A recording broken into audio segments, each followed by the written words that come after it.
Easy fella. How's your evening? Not too bad, man. How are you doing? Not too bad at all.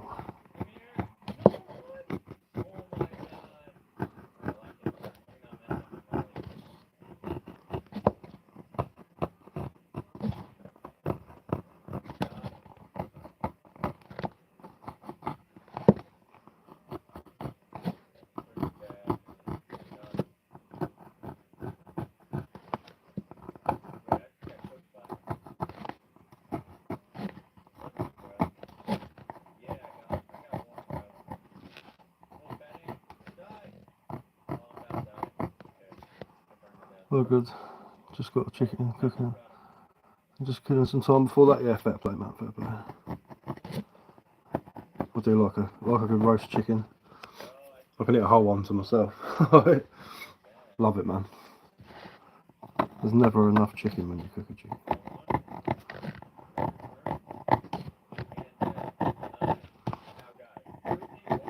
In Portugal, they got like this chicken barbecue place where they have like loads of rotisserie chickens. And it's like the best chicken I've ever eaten, man. So nice. Really, really good. If my heart weren't knackered, I'd literally fly out there just to go there and have something to eat. You know what I mean? That's how good it is. It's really cool.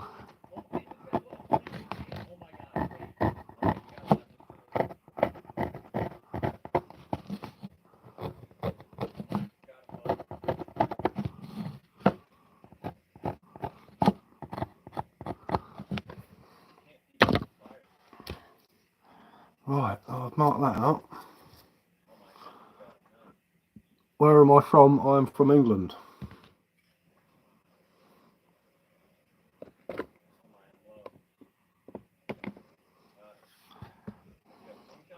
I've eaten it almost twice a day. Special gourds and some chicken skin. Yeah, chicken skin's the best, isn't it? Brilliant.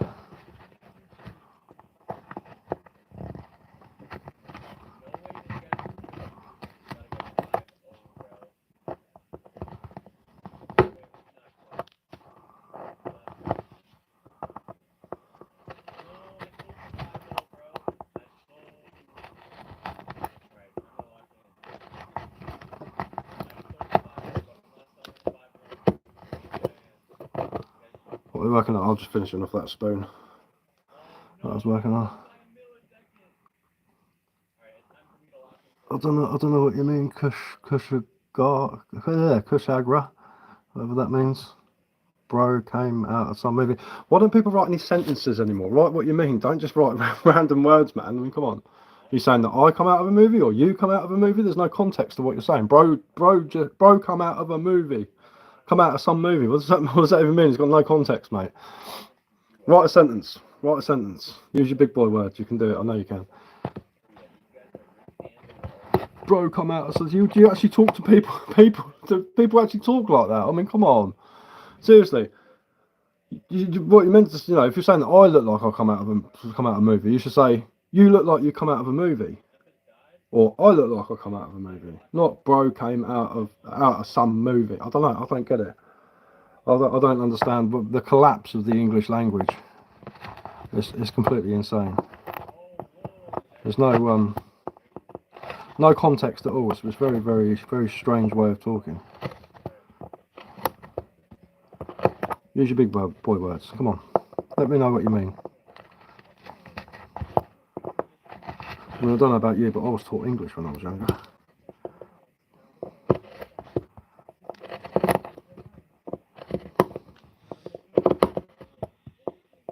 I don't get it. I do not get it at all.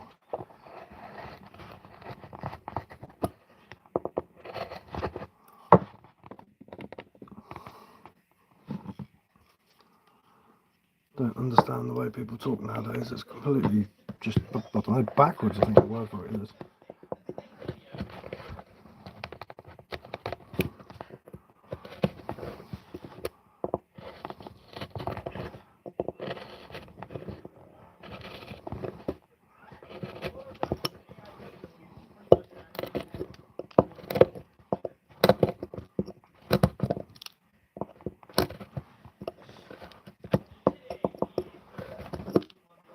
It's mad, isn't it? You think nowadays not many people can actually write a sentence anymore. I don't know. Very strange, very strange. Am I the only one who thinks like that? Bit weird.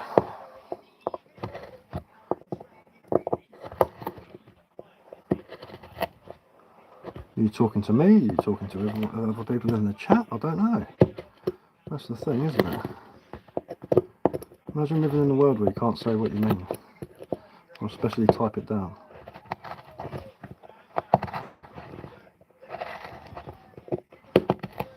Unless you're dyslexic, then I apologise, but I'm sure we all learnt how to read and write. You're writing English words, so I'm assuming you can speak English.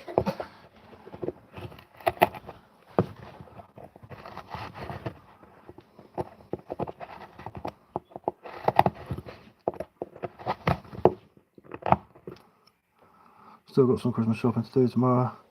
Got all yours, yeah, everything's sorted out, luckily enough. Got everything done.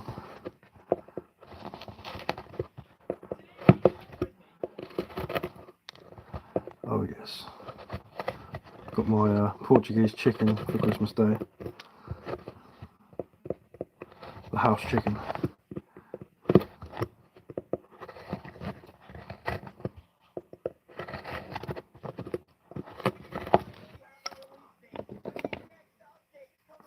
So I'm just recording stuff on the GoPro as I'm going, because I'm doing a longer video with a voiceover of what I actually do, the process of it.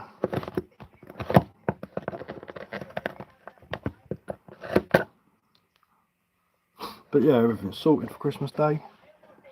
Should be good. Kids are well excited.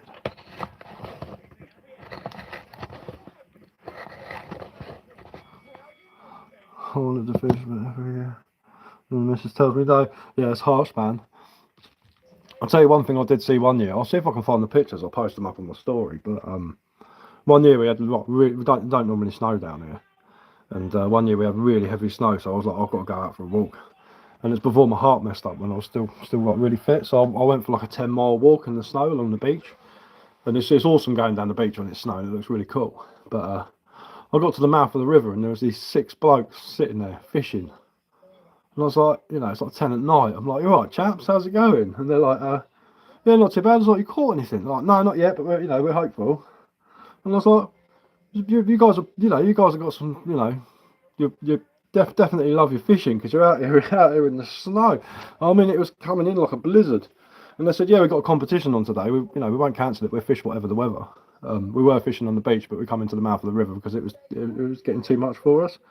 And I was like, this has got to be like the best thing I've ever seen. Like, this is amazing. Like, really, really cool. And I said to them, do you mind if I take your pictures? And they're like, yeah, of course, go for it. So I didn't like take pictures of their faces, but I just stood back and I got loads of pictures of them all fishing. And you can just see the snow going past the camera. It looks really cool. I was like, well done, chaps. It was like proper dedication, you know. It was really cool. Definitely put a smile on my face.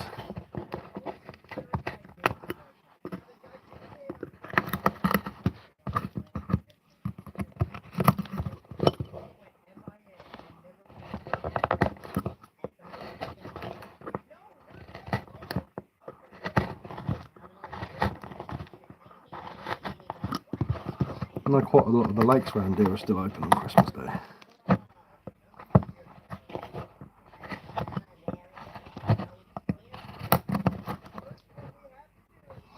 Which I think is pretty cool. I know quite a few old retired boys that go down fishing over the Christmas holidays.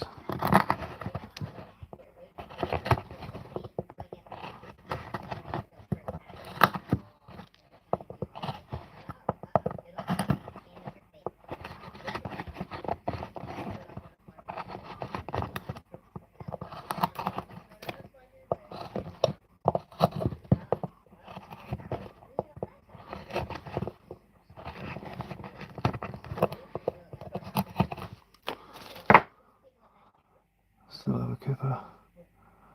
If I sneak it in for breakfast. Oh, about that.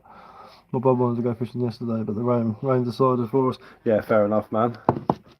What do you do? Coarse fishing, sea fishing, trout, salmon? Oh, you alright, Sticks, man? How's it going?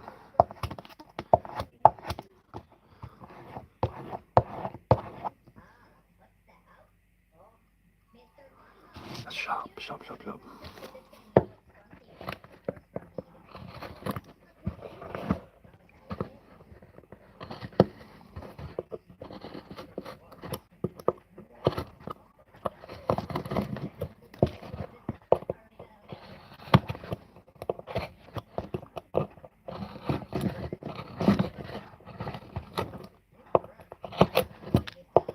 It's actually starting to get tougher as it dries out. Oh, brother, what you doing? I'm just working on that spoon. I'm just carving the spiral into it now. I've pretty much finished it. Just need to scooping out with the old crook knife on here. I think I upset someone on TikTok the other day, which ain't hard really, but he just started off learning how to carve, and I was trying to give him some pointers, but I don't think he was interested. He's cut himself about 20 times in the last week. I was like, mate, you need to make sure your tools are sharp. And he's like, oh, I've got this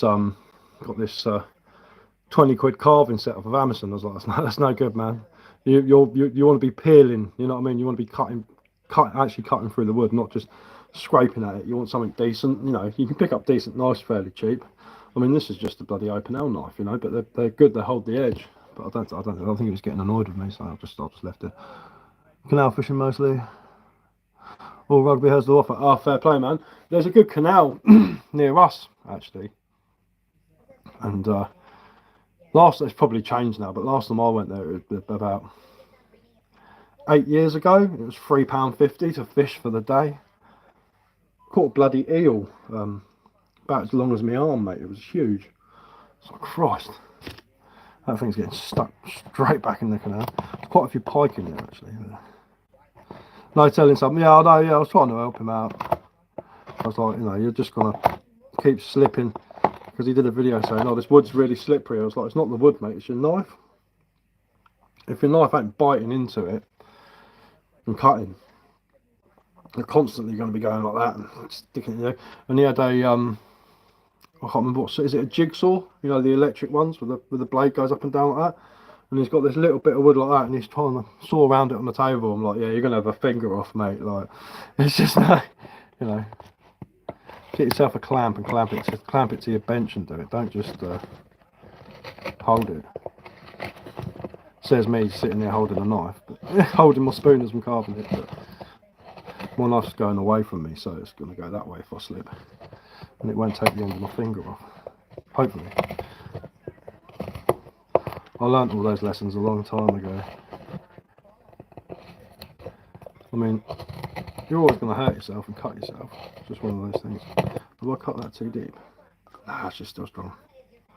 Caught a BMX once, just the frame and pegs. Quality, man. Quality.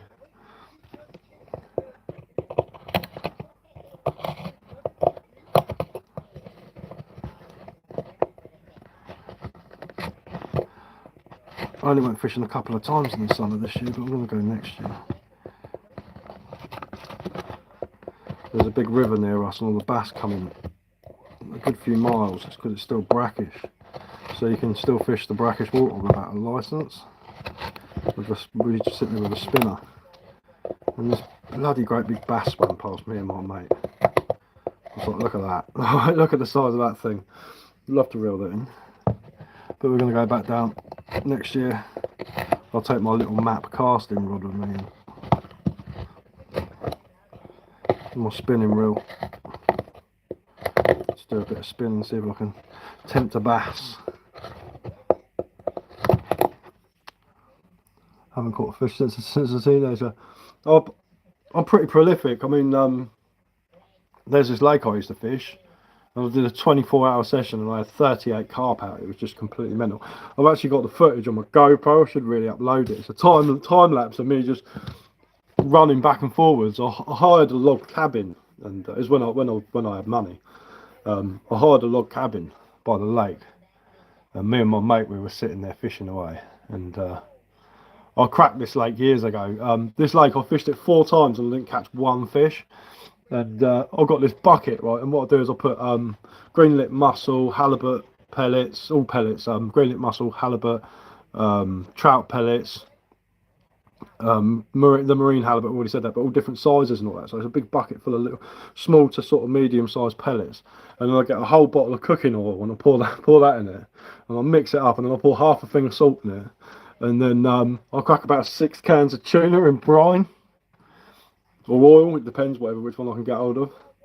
And hello, how's it going? And yeah, I'll just stick them all in this bucket, put the lid on, and I'll leave it in the sun for about a week. And it just the oil at the bottom's black in it, and it's disgusting. And I was fishing this lake 4 days, I didn't catch a thing, and I was sitting there and I was just like, oh, well, I've eaten all my food now, I might as well try it. So I've got a PVA mesh, and I filled it up with this, only about that sort of size, with this horrible pellet mixture that I come up with, and put it on my rig, and I hair rigged on a sauce boilie, and trimmed it up so it's like square, and I cast out, and literally within 2 minutes I had a fish on, and it was at the end of the day, and I was just like, hey, finally got a carp. I had 8 carp out in an hour. My mate wanted to go home. He was like, let's go home. And I was like, you're joking, and you, mate? The fish are going mental. There's no way we're going home. He was like, I've got my dinner. I was like, your dinner can wait, mate. Like, what you're on about? Go home. And the year afterwards, when I went there and I hired out the log cabin, I just took a monster bucket of this stuff with me, and a big bag of these pellets. And I couldn't fish with 2 carp rods. So I was I was setting one up, trying to get one set up before my rod went off. It was absolutely mental. Hello, sir. Hello. Yes, festivals. Only worked at them a few times. Don't care about my age. Well, like music festivals. Hello, sir. Where are you from? I'm from England. That's where I'm from. You're a hunter, are you? Awesome. What do you hunt? Oh, it was a crazy session. It was absolutely mental. My mate who was with me, he got to 17 carp and he just reeled his rods in. He's like, it's too hectic. It's like normally, like we catch like sort of like 10 fish, maybe, if we're lucky, like 10 each. And he goes, this is just too much. He's like, I want to actually just sit down and eat something, have a cup of tea, relax, just sit in the sun and enjoy myself. He's like, I'm not actually enjoying myself. It's like going to work. And I was like, I can't stop, mate. I can't stop. I fished till 10 o'clock at night and then I reeled my rods in. And I woke up about 5 in the morning and I had another go, and they were just going wild. I've never seen anything like it. It was crazy, man. Nothing too big. I mean, the biggest fish was about 15 pounds, but still a fair fish. But I was raking them in one after another.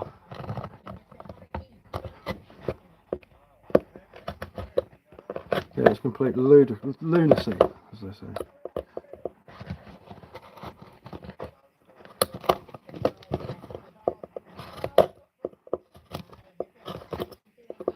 Absolute madness.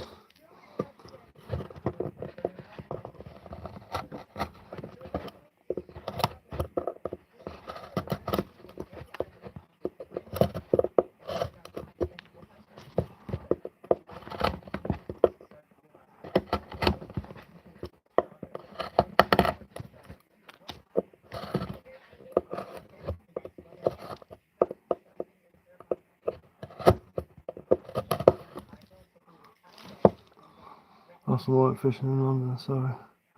Woke up behind the bus stop. Oh man.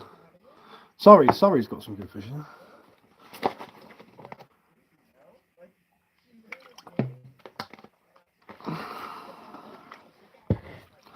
I used to be a member of the Godalming District Angling Society when I was a kid. And we used to fish all up round there. That was cool. Loads of different lakes and loads of rivers and canals and all sorts up there. Too many bottles that night. Yeah, I generally don't get drunk when I go fishing. I'm focused.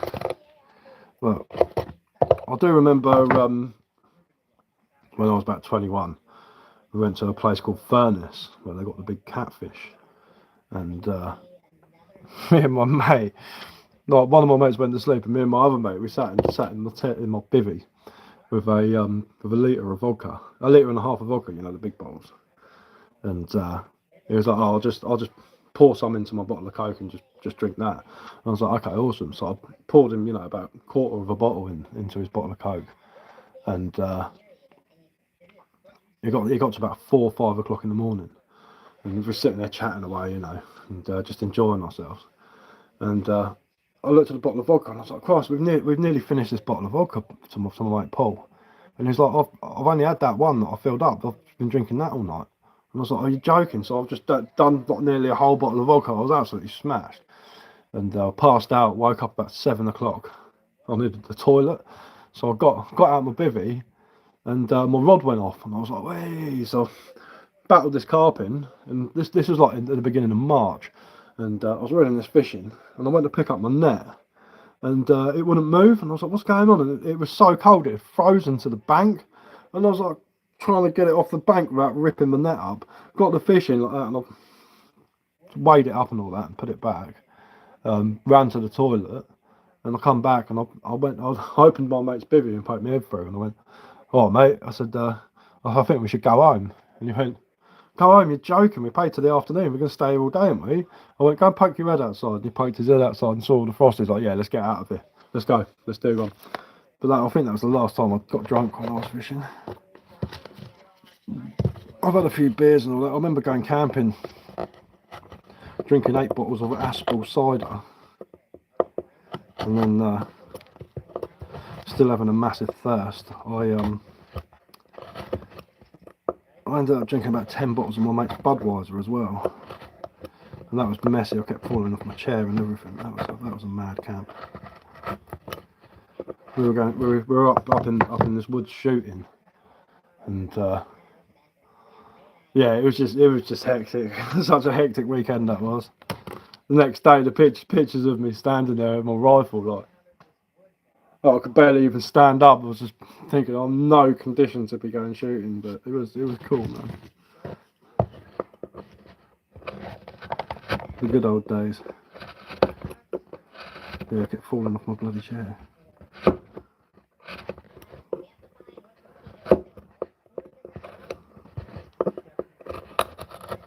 Can't even have a couple of beers now. Last time I had a beer was in the summer. Me and my mate went to a place called Amberley.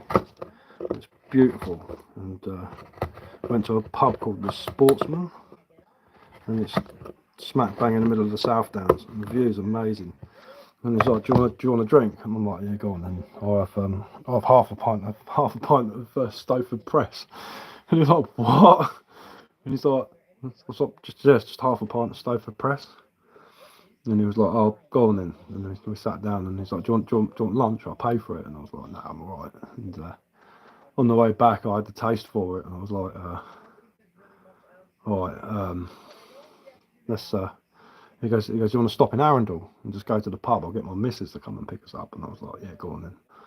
So we went to the local. We parked his 4x4, and went to the local shop. And he goes, "Oh, I'll buy you a couple of cans of cider," and we go for a walk up into like the hills where the hills are in the national park. Sit down and have a couple of cans of cider. I was like, "Yeah, sweet." And they didn't sell just like 1 or 2 cans, so he ended up buying me 4 cans of Scrumpy Jack.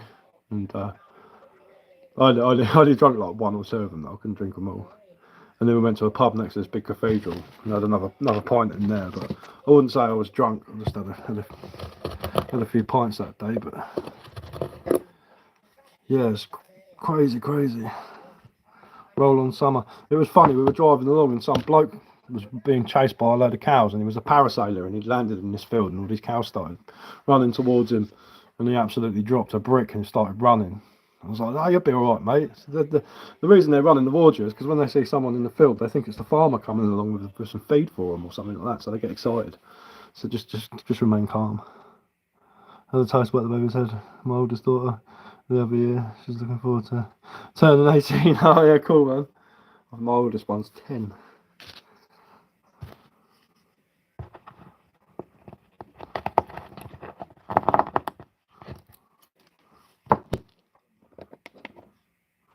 Just switch my GoPro on quick so I can just do this little part of the video. Oh. Once you get that first cutting, these are actually really easy to do. Got 5 almost. Yeah, man, I've got 4. They do get a bit expensive. They do get a bit expensive now. It's the toll on your mental health and your age as well.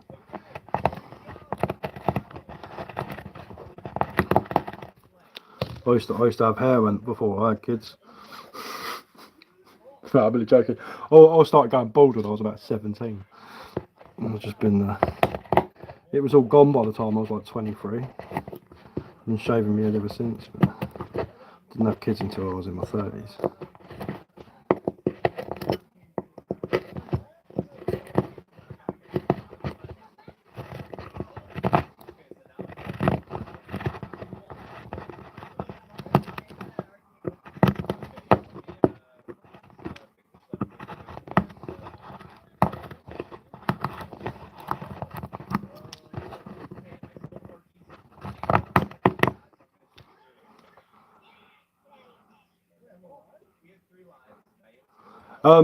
Yeah, I'm gonna have a go at it. I'm gonna have to get some materials to do something like that, because I'm not gonna sit there peeling down logs to sticks basically. But yeah, it's not a bad shout.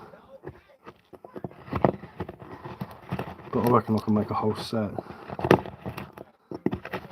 handmade cricket set. Awesome.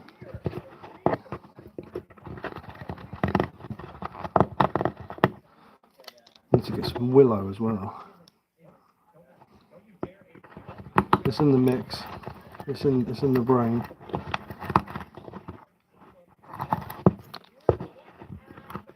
Make some really cool looking bales.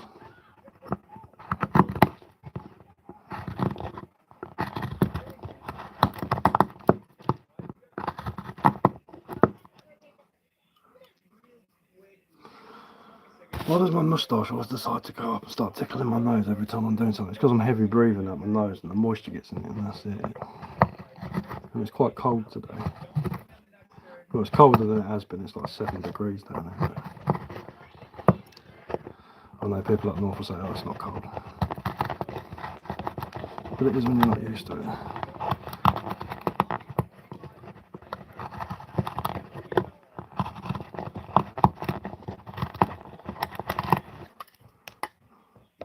Oh, stop that a second. Don't want it on too long. Bought my GoPro 4 years ago, and I still haven't filled it up.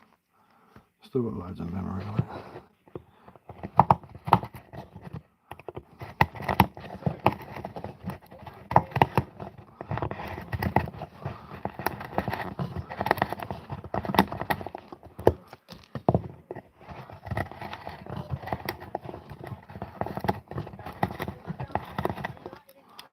I'm hungry. I've already eaten loads as well.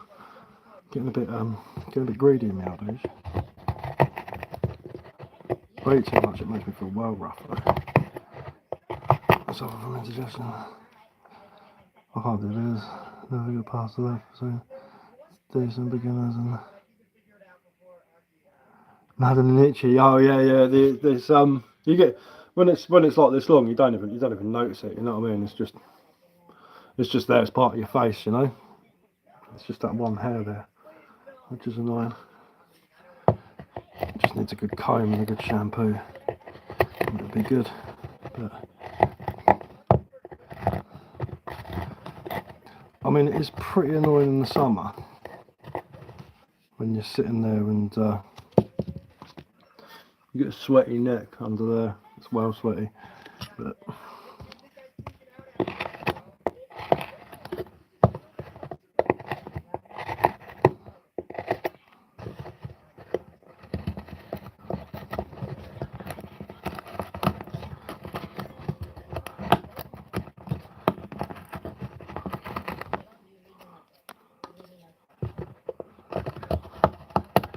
it's weird because my older brother, he can't grow like a full beard. He gets gaps here, bits, patches. He gets the old cavalier sort of style, you know, with the big moustache, but nothing around here.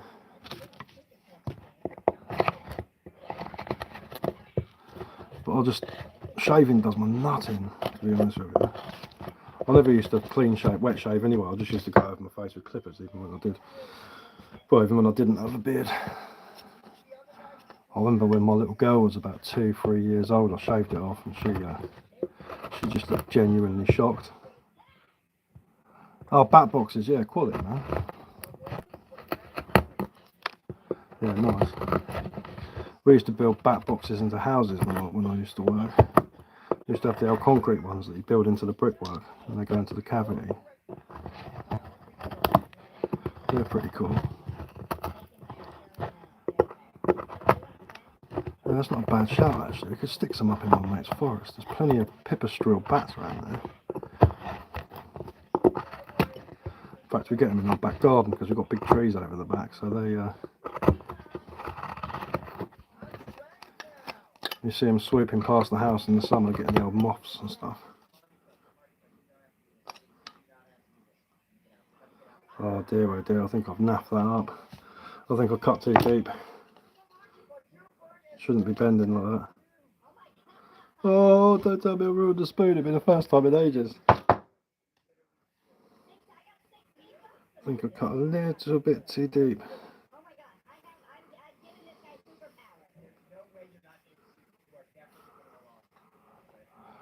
Oh, too many bugs bothering us last summer, so I moved.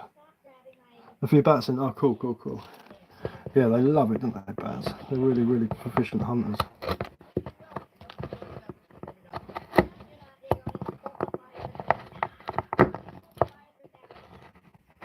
So this wood's still a bit green, you see, so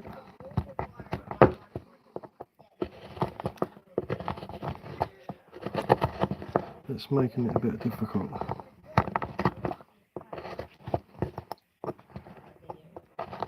I'm used to using proper seasoned wood, you know, it's been seasoned for a couple of years.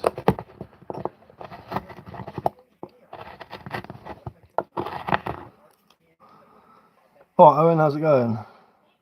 It'll harden up with age, yeah, it'll be fine. It'll be fine. This is just for a demonstration video anyway, so I'm really not too fast. But I mean, like, that one there's like thinner than this one, and it's solid, and that's well seasoned ash though. That is, well, sported ash anyway at the end of the day, but it's well seasoned. But this is still got some moisture in it, so, but it's no bother.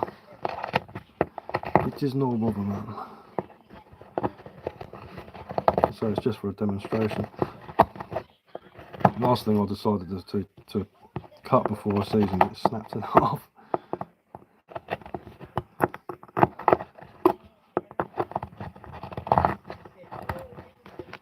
It'll be alright. Where am I going with this? Oh, yeah, there we go. Problem when you're carving spirals is remembering where you started off or finished the last bit. Once you stop, you get lost. I've only carved holly. It's lovely and soft. And then it goes with large rock. Yeah, the holly does. Yeah, and cherry as well. Cherry's awesome to carve when it's fresh, and then as soon as it's not, it's like trying to carve through concrete. It's a complete nightmare. But one of my favourites to carve is sycamore. And this bit of Christmas tree I carved a little wood spirit into. This was amazing. This stuff. The old knife just goes through it like butter. Just peels through it. I'm going to chop that top bit off anyway. So it's actually really good. The old spruce or Nordic pine or whatever it is. But that was my neighbour's Christmas tree from last year. They were throwing it out. I was like, "All right, that. Well, what are you going to do with it?" I was like, "Carve something into it. Make something, you know. It's got to be done." I'm going to make some sewing needles out of deer antler as well. At some point when I get a chance. I'll finish me out. Well, I haven't finished me out. I've got all the components except for the pine pitch and the fletching to go on it. But my mate's an archer, and because I was trying to find some goose feathers or some swan feathers or something like that. But it's been really hard to find. So my mate was like, "Look, I've just got some pre-made fletching you can stick on there if you want." I was like, "Yeah, that'll do it." I mean, they're made out of feathers anyway, but it's I've got it nice and straight, fire hardened and straightened a piece of hazel coppice, and I napped a little. I don't know if you saw it. I'll put it in my face so you can see my little arrowhead that'll go in the end like that. And I've got my long bow that I made. And as I said before, I'm going to get my mate to shoot it because he's an actual archer, and I don't want to do like a video and then just like bury my arrow into the ground and muller the tip on it and be like, oh, well, that's the end of that then. He's got like archery mats and stuff like that, so we take him up the woods, and I'll be like, you can do the honours, sir, and let him fire it because he can actually hit something. I've only ever fired a bow twice. Don't get me wrong, I hit the target. Actually, quite a nice grouping because I've done a lot of like shooting and stuff, so I've got quite a rough idea on aiming things, and I hit the target pretty well. We were using medieval needle bodkins, and they were going through the target and through the plywood at the back as well. It was pretty cool. But no, my luck, when it comes to doing something like that, I'll miss and mess it up. So that was a little target. I wonder what that was. It's hard for me to see those little pictures. Blind as a bat, I am. But yeah, it's where are we? Are we on that one? No, it's that one.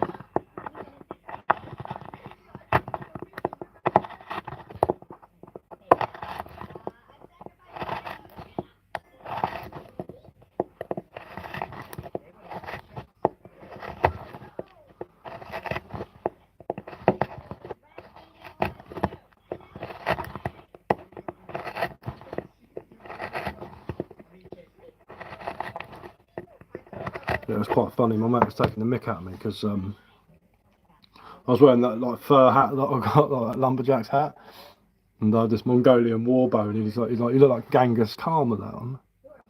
The tip looks cool, yeah, man. It took me a bit to get it right. It took me a little bit to get it right. I haven't got any decent flint, so I can't do anything bigger and more detailed. Because the flint I've got is full of micro fractures. As soon as you hit it, it doesn't really, you can't really get flakes off of it. I do want to see a montage of you learning to shoot. I have actually got the videos on my GoPro. I just need to take it off and edit it. Of me standing there, my first time I ever shot a bow, and you can hear my mate in the background going, "Don't do this, don't do this." He's like, "Use 3 fingers." He's like, "You're not Robin Hood," you know, because I was doing it with 2 fingers, you know, like drawing it and then lifting it up and shoot, or lifting it up and then drawing it. I can't remember which way around it goes, but it's pretty cool.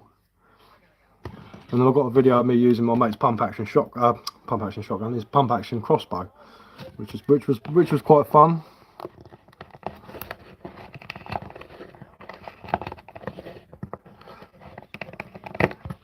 Actually, one of my mates has 3D printed a magazine for his crossbow, so you can just stick loads of bolts in it and just keep going. A bit like old Jorg Sprave did. I think he got the idea off of him actually. Jorg Sprave with his instant Legolas.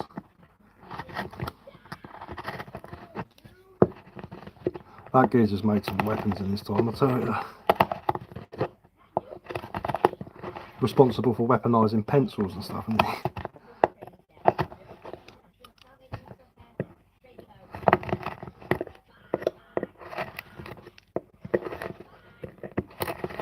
I've got a video actually of me shooting a tree with an airsoft grenade launcher, exploding tipped ammunition. That's pretty cool. The old Vietnamese thumper. That was cool. I love that thing, but the problem is it costs £9 every time you shoot a round. The rounds are well expensive for it, so it's a bit of a once in a blue moon I'll get it out. But that thing is cool, man. I used to play airsoft a lot.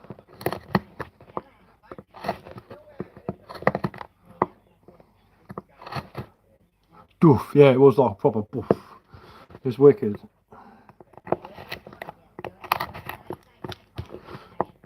You know, just standing in my mate's woods and you just hear me shout, "Frag out!" and fire this thing at this tree. And then hear about 20 pheasants going wild in the background.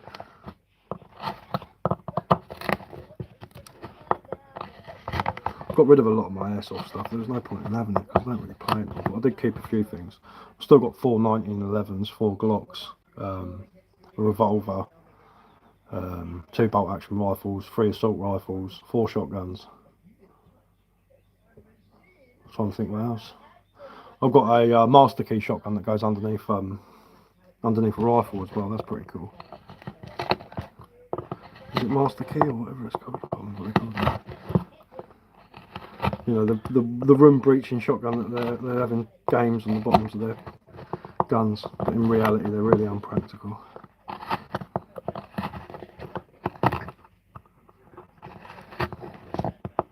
In fact, I've still got an underslung grenade launcher somewhere. Remember showing off at the country fair. Shooting pucks for £5. Yeah, sweet man, sweet. I used to, when I was 16, when I was at college, I did gamekeeping and my tutor was a shooting instructor. So every Thursday he'd bring in a load of shotguns and a clay trap and we'd just pop off shotguns all afternoon, which was pretty cool. We'd always check our eyes first to make sure we hadn't been smoking the old cabbage.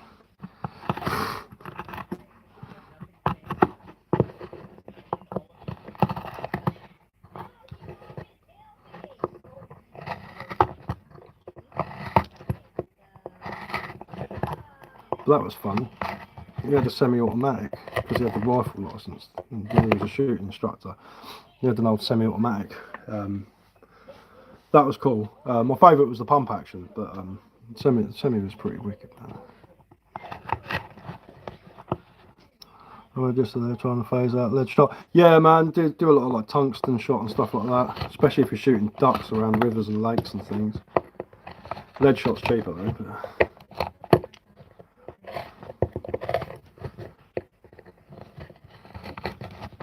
yeah, use a lot of lead alternatives nowadays, especially with river courses and stuff, polluting rivers potentially. It's the same with fishing weights, isn't it? All fishing weights are covered in like plastic now. You don't sea weights are still got lead. They're still open, you know, like raw lead, but the old carbonate ones are all rubberised on the outside. Don't even know if they're lead inside to be fair. But I haven't used a lead weight in a very, very long time.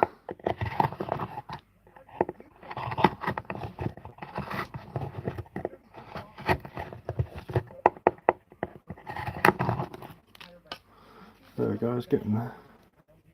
It's a bit of a bungle, this one, I think. But we'll see once I've finished carving it, it'll probably look a bit better. But yeah, they're trying to get rid of the old lead shot. They've been doing it for years now. They were doing that when I was back at college. I remember going duck shooting with the head of Petworth and Storrington Hounds. And he was this proper rich bloke. And he was actually one of my tutors. His name was John. And he was nuts, he was. And I was one side of the river and he was the other side of the river. And he shot this duck out of the sky, it landed in the river and he started blasting it while it was in the water and all this water was spraying all over me. Never run so fast in my life. I get the idea of shooting for hunting, but I'd rather build traps if I lived off the land. Yeah, I mean, traps are cool, man. You just got to know what you're doing. We used to do trapping as well. We used to use Mark IV, Mark V fen traps and set up trap boxes and stuff like that. And mole traps, scissor traps, snares for rabbits, the old copper snares or brass, whatever they're made out of. Used to snare foxes. I don't know if it's legal nowadays, but it was legal when I was a kid. The old fox snare. Traps are alright, you've just got to set loads of them to be productive, and you've really got to know the routine of the animal. Rough shooting, you can walk around with a dog in it and flush out rabbits and birds, and you know, it's sort of a bit easier. But traps work by themselves. I used to do a lot of ferreting when I was younger. I had 6 ferrets. My mate had a farm, he had 24 ferrets. And we used to put the old purse nets over the holes and send the ferrets down with a tracker collar on. And you used to flush the rabbits out into a purse net. And you got your rabbit for dinner. I used to roam around with a 2-2 and just shoot them. But I'm quite noisy because I'm like 6'5" and I've got a size 14 feet, so it's hard for me to sneak around. And the rabbits are like, what the hell's that? But I used to set up like a hide in the bush and I'll stick loads of sticks in and put loads of brush all over it and have a little spot to rest my rifle through, and they'd eventually come back out. Got to be patient. I'll go up at night with the old laser lamp on.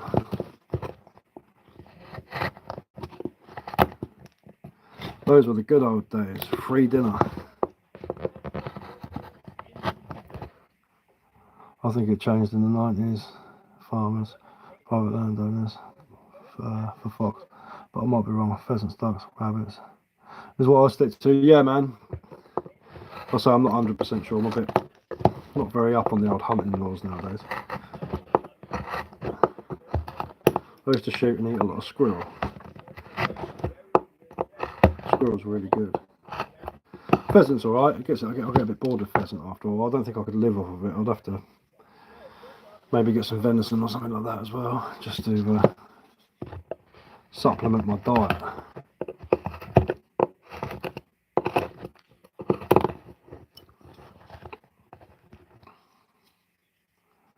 But yeah, we used to do a lot of pheasant shooting, a lot of beating. I used to go beating all the time when I was a kid. It was awesome. It's one of my favourite things to do. Spent my teenage years doing it. Marching up and down the hills in the South Downs. Getting soaking wet. Covered in mud.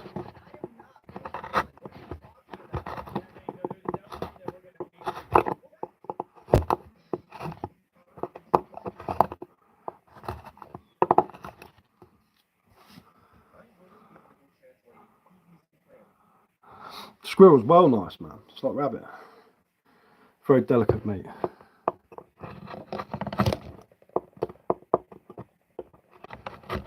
I actually really enjoyed it. First time I ate it, I was a bit dubious.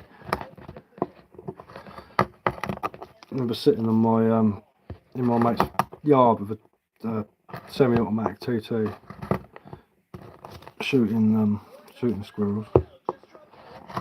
Shot a couple of squirrels, prepared them, took them out and cooked them up, and I was genuinely surprised at how nice they were.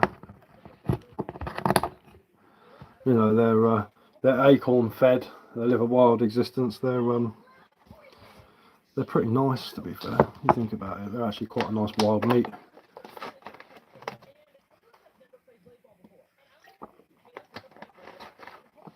A cross between chicken and rabbit.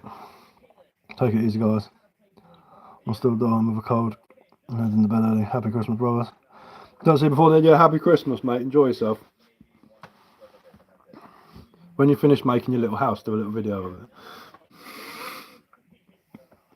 I'm intrigued to know how far you get with it. I want to see it. I want to see it finished. I want to see a soldier course on the gables. Dormers. Ho ho ho! Merry Christmas! Merry Christmas to you too as well, man. I'll have it done on the 23rd. Oh, it's sweet, isn't it?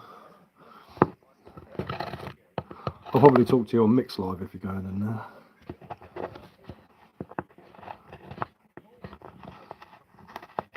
Whee, there we go. Pop, pop, pop.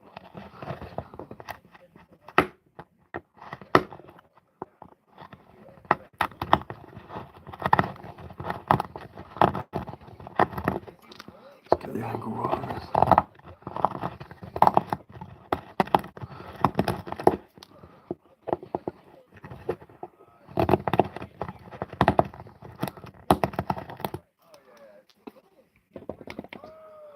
Good night, mate. Enjoy yourself.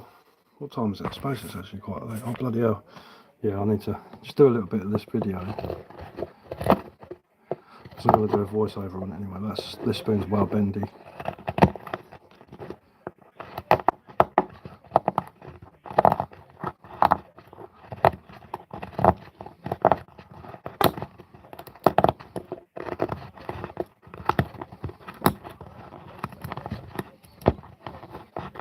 Bottom of Greenwood.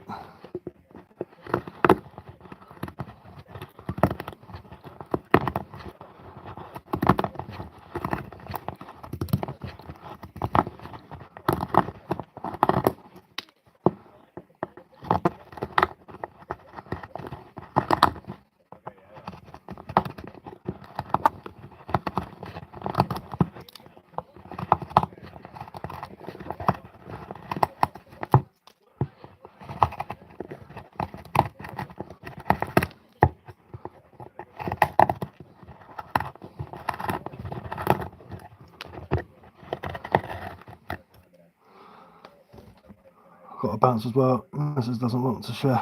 Awesome. See you later, mate. Have a good one. Enjoy yourself, bud. Enjoy yourself, man. Where's he gone? Oh, I made it all the way down there. Yeah, I need to go. I'll just get down to the bottom of this spoon and then the spiral's done.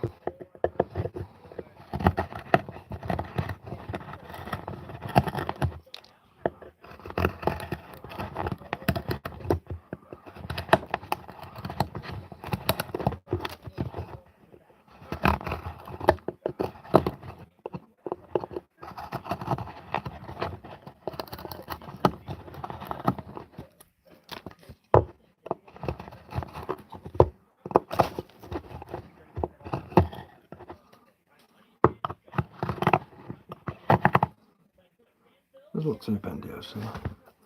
That's pretty good.